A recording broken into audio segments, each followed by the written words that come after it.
Welcome everyone to What's Going On. It's been a little while since we've done a live stream on the weekend, but I thought there's some topics that really I wanted to go over well with you online and just kind of hear what you guys' thoughts are as we get right back into the live streaming of things. With that said, we'll start off with our first article here talking about Sophie Turner says she didn't want Laura Croft to be a sex bombshell in new Tomb Raider remark.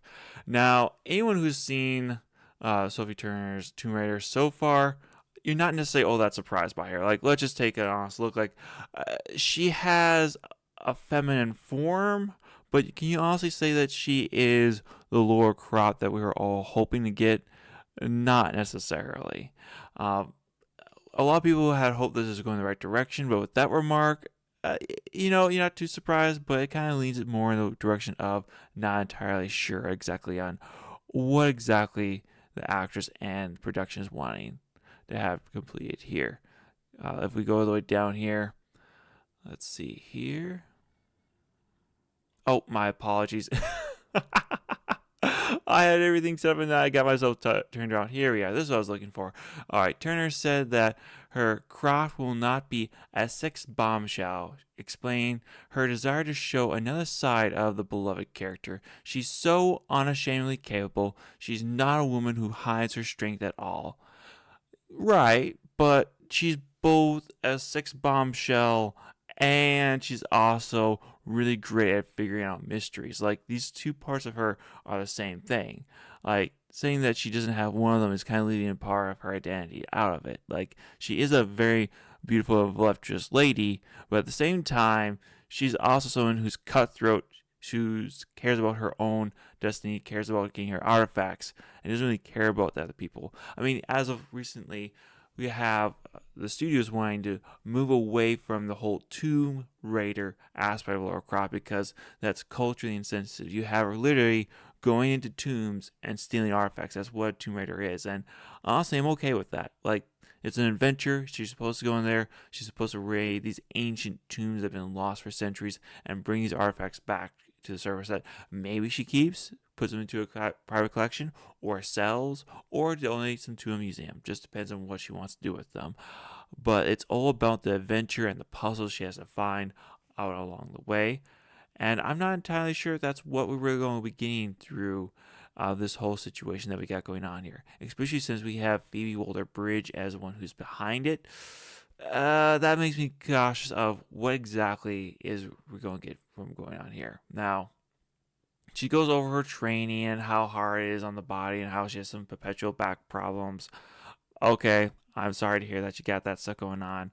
You're going to be paid oogles amount of money for it. So I guess you could just deny the filming of it. You could just be like, okay, I pass on the role because it should have been pretty obvious that this is going to be a very physically intensive role. Now, to her fairness, she never really had to work out until at this point in time for this role, so she wouldn't really know. But still, I'm sorry, I'm not going to really uh, be too sympathetic on, especially on how much you're going to be making from it. Now, with that said, I think this is going to be bad. No, I don't think it's going to be bad. It just gives me some pause and concern, especially since we have a statement like this. I've been a longtime fan of Tomb Raider and the character of Laura. She has always felt for me very emblemed in a male dominated world. She's a fierce female role model. I've so yes, she is a feminine a character that does stand head and shoulders on her own in a very male demographic space for video games, but I never really thought of it as like a man versus woman dynamic for Laura Croft. Dudes enjoyed her physical form, that's true, but they also enjoyed the story and the gameplay that you had with her. And I just feel like on Sophie Turner's part, she's coming from this more of the idealistic feminist route.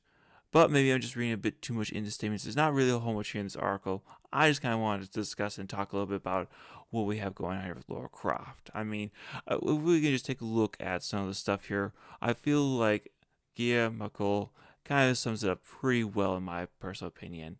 Uh, when we're talking about the physical form of Laura Croft and what she's taking, this is intentional, modern female-centered media. It doesn't cast highly attractive women, which is true. It casts relatable, unthreatening ones. The target demographic for this product is women from ages between 14 and 30, peak consumer and reproductive years. To sell to this group, the female lead cannot outshine the audience. Marketing Logic 101. Women do not buy rivals, they reward relatability. When reproductive or social compatibility is at stake, women instinctively disqualify competitors they perceive as superior. A heroine who is too beautiful, too feminine, or too sexy competitive creates resistance, not inspiration. That's why today's media centers on mids, statistically average women that represent the largest portion of the population. Since women now drive the majority of consumer spending, companies optimize for the female gaze, not the male arousal or excellence.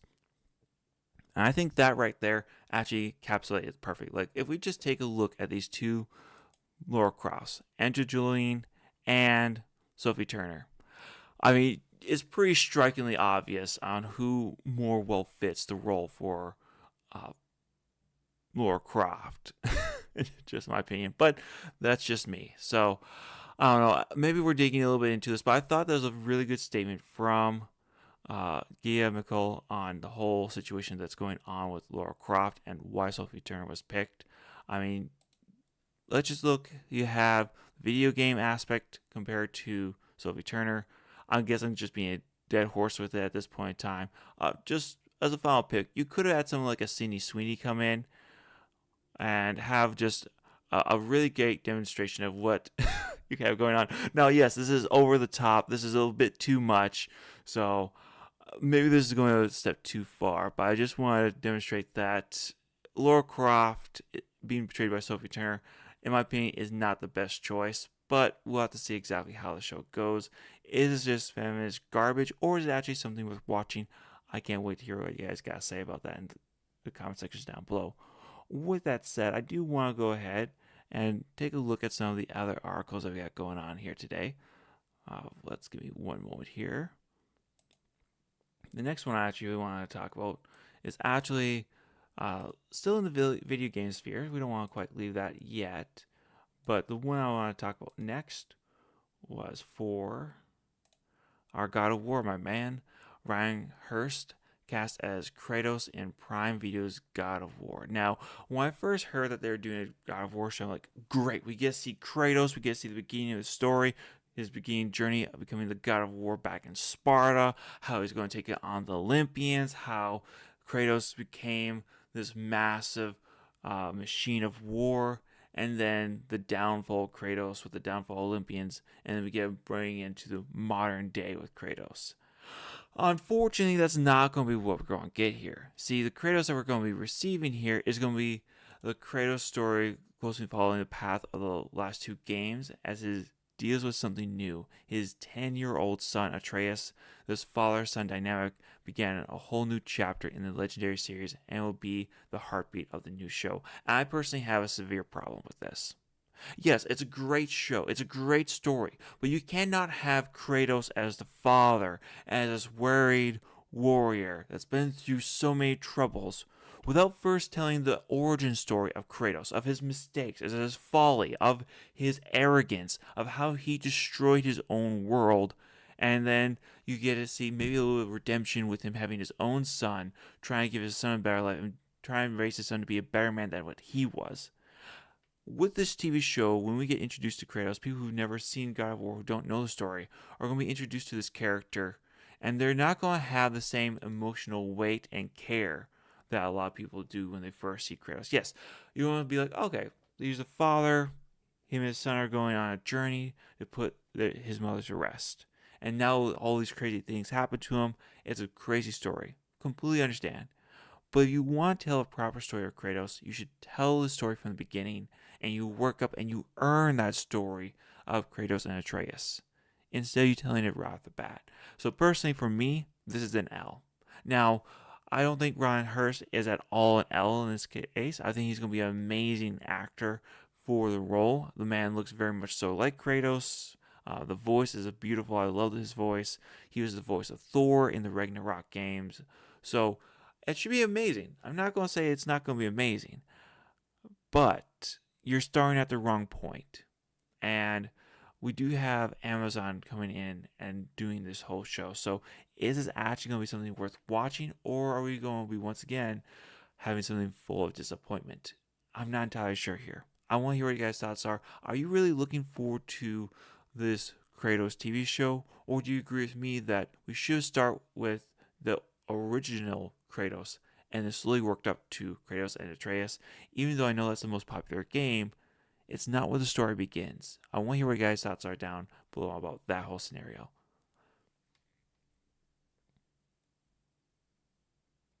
With that said, I want us to go ahead and move on to our next article here. Let's see here.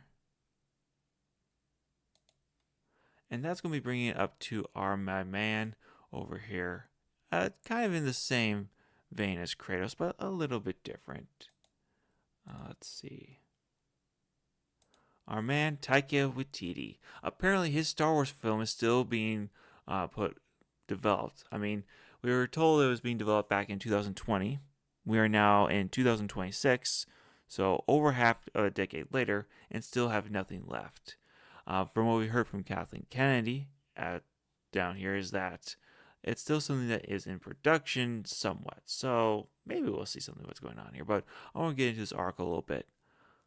So for Taika Waititi, what his Star Wars would be was, I'm just trying to go back and harness a little bit more of the fun from the original films, which is what I remember from them. So I can understand having a love for the OGs and you want to bring it back, but you are a Taika Waititi, so yeah, I'm questioning that. Now, according to Taika Waititi, he would say that the stakes are very high and there are serious things going on, but there's also a lot of fun to be had in those films. That what I was trying to bring back, what he continued.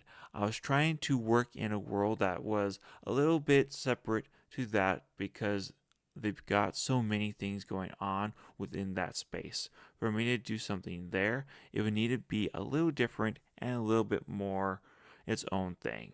And I don't have an issue with that. The issue that we have with uh, Disney Star Wars is that you have this massive world, but all the characters know each other. It's small, it's compact. If Taika Waititi want to do something different, he should go to the core world and do a story there, because that's something that hasn't really been told. We've had a lot of focus on the outer rims and the mid rim, but we haven't really had a lot of core world stories. So maybe you could create something about the core worlds. Maybe it would be interesting. Although this is the man who created Thor: Love and Thunder. So I'm going to put a no on that one. Um, he hasn't really impressed me with any of his films as of date. It's kind of like 60-40 on bad to good. And even on the 40% good, you have like maybe a third of those are actually great films. The majority of those are just passable. So we'll see if it actually has anything worth salvaging from there. Now, exactly what was Kathleen Kennedy's comment on exactly what was going to be done with it?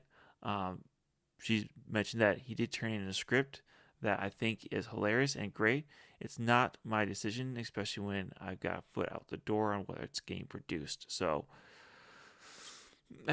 we'll see what happens there at Taika Waititi, if you actually get your film produced or not. It has been 6 years at this point in time, so I'm going to be putting that as a no for me.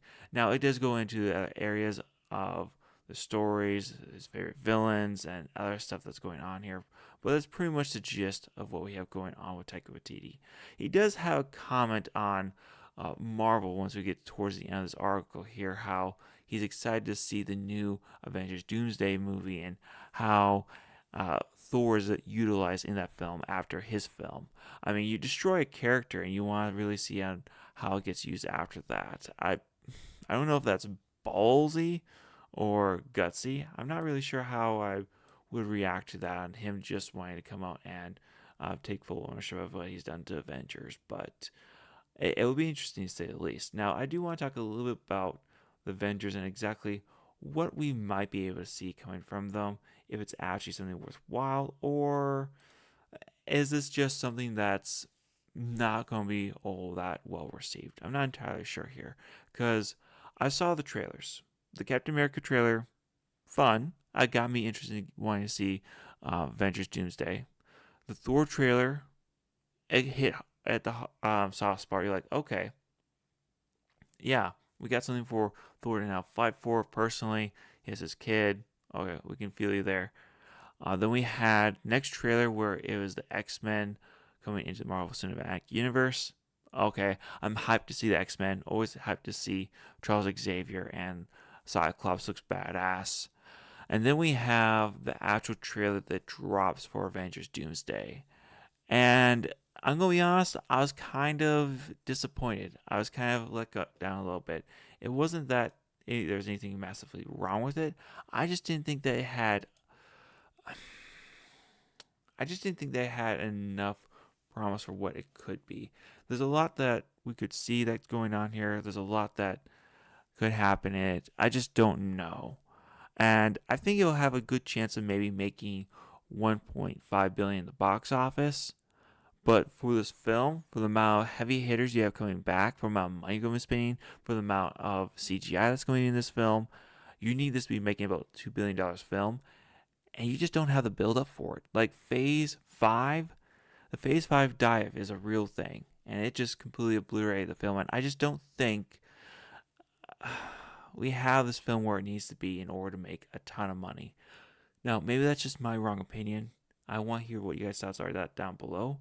But I just don't think that this particular film is going to be reaching the heights. Yes, Robert Downey Jr. coming in as Victor Von Doom looks amazing. But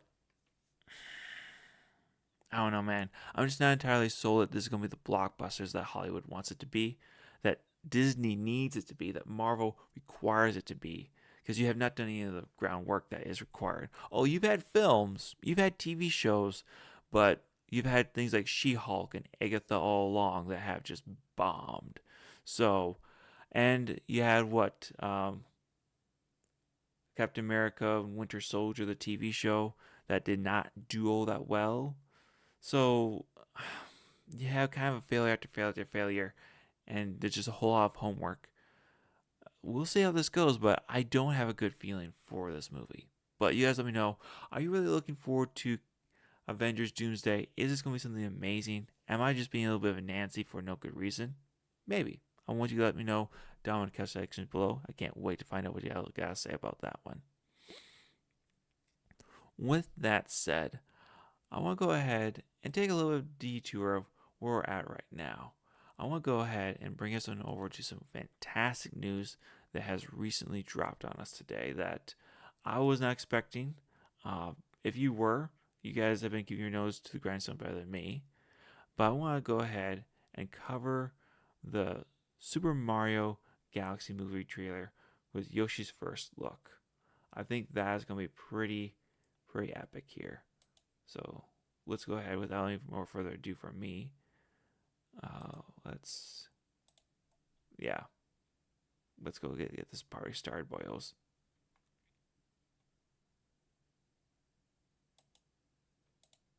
Yeah, that will do the trick. Let's go ahead and get this going here.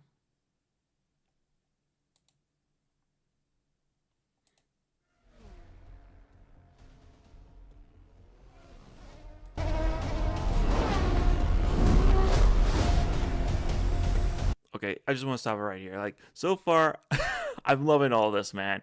The dirt biking, going through the dry desert. Okay, yes. I'm so ready for this movie, man. Oh, you're here. Now, where's the troubled pipe? I love these little, like, are these, is this a take on Dry Bones just with the sombreros? I'm loving every aspect of this. Maybe I don't know enough of the lore, but this is just my understanding of it.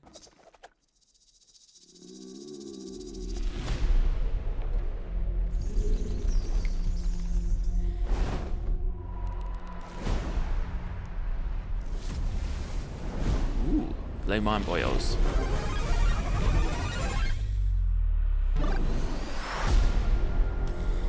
Let's go, baby.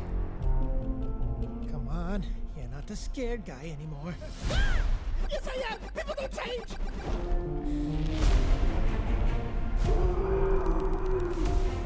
There's the problem.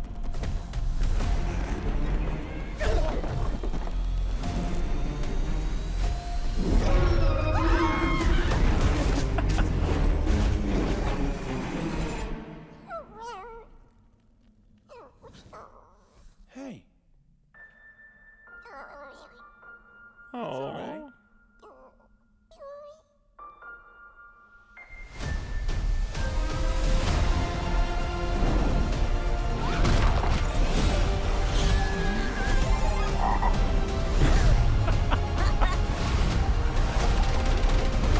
Dude, this is gonna be amazing. This is gonna be absolutely amazing. I love every aspect of this.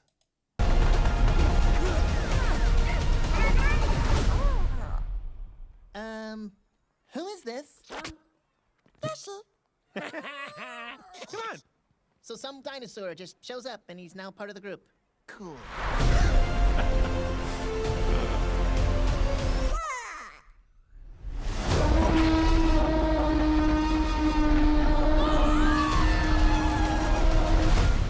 Dude, I love this so much. I love this so much, man. This is gonna be so freaking amazing, dude. Like, I can't wait to see exactly how this is received. And man, Yoshi. I think this is gonna be great. Like, okay, I have not played a lot of the Mario games, so I'll be honest with you. I'm not a massive Nintendo fan, but this trailer, I don't see anything wrong with it. It's a 10 out of 10 for me, folks. This just makes me want to go see this movie in April. That's coming out in 30 days? No, not 30 days. 90 days at this point in time. So I'm really looking forward to this. Dude, this is gonna be amazing. Like, I'm gonna try to watch this on April 1st. Now, I don't know if they're trying to play the joke there with April Fools, but anyways, I'm excited for it. I think this will be a fantastic film, but I want to hear what you guys' thoughts are. Do you think this will be just as amazing I'm hyping it up to be as I'm hoping it for? I want to hear what you guys got to say down in the comment section below. And leave a like if you liked it, leave a dislike if you not. And I can't wait to hear what you guys say about this particular trailer. I'm stoked. I'm just going to be honest. Everything about this trailer, I'm stoked about it. With that said, we'll get moving on to, let's see here. I thought we had one more. Yes. Kind of the last topic that I really wanted to cover today. I know it wasn't all that long of a stream today. We're kind of wrapping it up, getting to the last area that I want to talk about. But kind of the last area is this article here about, let's see here, where is it? Oh, it was a genius who had, yes, there we go. This is what I want to talk about. The Mary Sue's glorious article. And we're not going to really read too much about the article here itself. It's kind of, well, it's the Mary Sue. It's what you expect. It's her going after Nerdrotic and Critical Drinker of how she doesn't think that they really are fans of Star Trek, that they don't understand the magnificence of Star Trek, how this is supposed to be more something like a socialist paradise, that the gender equality that is going on with Starfleet Academy, that Nerdrotic and Crew Drinker just don't understand it. First off, let me just say that if anyone is going to be understanding it, it's going to be those guys. Those guys love it. They breathe it. Those are their universes. I'm not a Star Trek fan. I will just be right honest right here. I am more of someone who's always been more into the Star Wars, not really Star Trek. Though I admire and I do like the franchise from afar.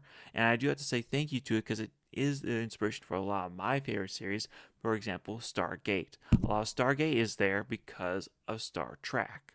So there's a lot that has to be appreciated for what Star Trek has done. But saying that Starfleet, that TV show, that Abomination, is a perfect representation of what has come out for Reed Roddenberry's Star Trek universe, I would say it's very misleading. Like, if you go back and watch the original Star Trek and Star Trek Generations, Star Trek DS9, even the Enterprise TV show that came out in the early 2000s, that a lot of people had some issues with. Uh, Personally, I liked it, but as I said, I'm not a Star Trek fan really, so I can't really say if that was an honest representation. But those shows were pretty darn good, in my opinion. And then you've had Kurtzman track, J.J. Abrams track, uh, all this other garbage that has been coming out, and a lot of people who are big fans of Star Trek have just said it's just god awful. So I don't think the Mary Sue has much of a leg to stand on here when she says that this is an accurate representation of what Star Trek should be. And they even try to go about and saying that this was portrayed on Paramount and was widely accepted by Paramount as a very high-ranking show on Paramount. Well, if that was the case, we should probably go take a look at something that's tracking the Paramount TV shows, just to see what's going on for today. And you want to know something that's not on here? There is no Starfleet Academy on top TV shows on Paramount Plus on January 25th. Yes, I'm using Flex Portal. So maybe I'm wrong to be using this. Maybe these people have no idea what they're saying. But at the very least, I would say it's pretty unbiased. What, you got Sabrina the Teenage Witch, a show that hasn't been on air for more than 20 years, or at least, hasn't released an episode for more than 20 years, still is ranking this high.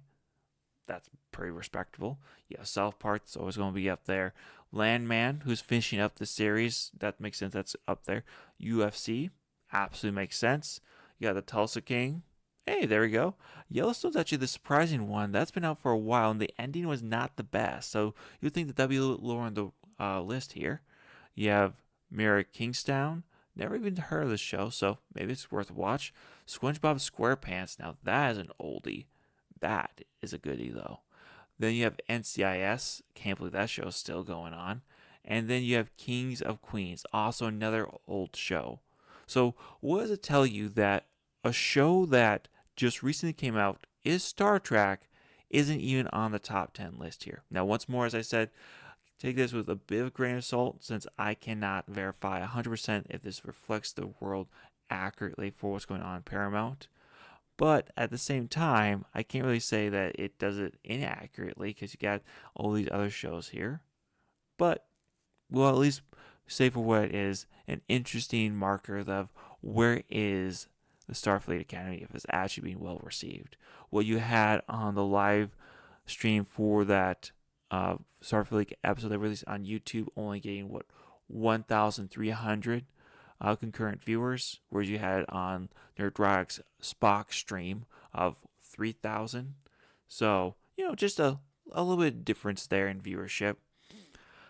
I don't think Starfleet Academy is going to be remembered fondly. I think it'll be remembered like the Acolyte, even less so than the Acolyte. Because at least the Acolyte, you had the drum up to the show of like, hey, this show is so god awful. You guys aren't going to believe how bad it is. And the people saw it, and they're like, yeah, this is pretty bad. At least you had some channels, some laughs are built off of that. With Starfleet Academy, you had the chick who, ate her badge as supposed to be like a funny gag or something. And then that's pretty much it. You have gay romances all over the place. You're breaking the lore. You have the lore heads absolutely going nuts about it. Like, let's just be honest here. It's a great show for YouTubers to make content out of, but it's an absolute garbage show for people who actually love Star Trek. It is not what you want. But then again, I don't know Star Trek that well, and maybe I'm just a layman who does not know what he's talking about. With that said, though, I want you guys to let me know down in the comment section below. What do you think of Starfleet Academy? Do you think it is one of the greatest shows ever made? Do you think it's absolutely the worst piece of Starfleet entertainment or Star Trek entertainment ever made? Do you think it is the Acolyte of Star Trek? I can't wait to hear what you guys got to say down in the comment section below. Don't forget to leave a like and comment, and don't forget to subscribe. I'll catch y'all later. Y'all take care of you. Bye for now. Now, with that said, everyone, those are kind of the stories I want to talk about today. Yeah, it wasn't a very long stream, but we're just getting in the swing of things. I was just trying to get our legs back underneath us for getting this live streaming on this channel up and going. I want to hear what you guys got to say. What do you think of the articles we covered here today and kind of the pop culture that we've gone over? Do you think we could have gone a little bit more spicy topics, maybe done a little bit longer in-depth research on the videos? Kind of want to hear what you guys think thoughts are. Kind of want to change it up with the channel a little bit, take some of these articles we read on stream and make some videos out of them, but I'm looking forward to hear what you guys got to say. With that, I hope you have a wonderful rest of your Sunday and an amazing weekend ahead of you. You all take care now. Bye.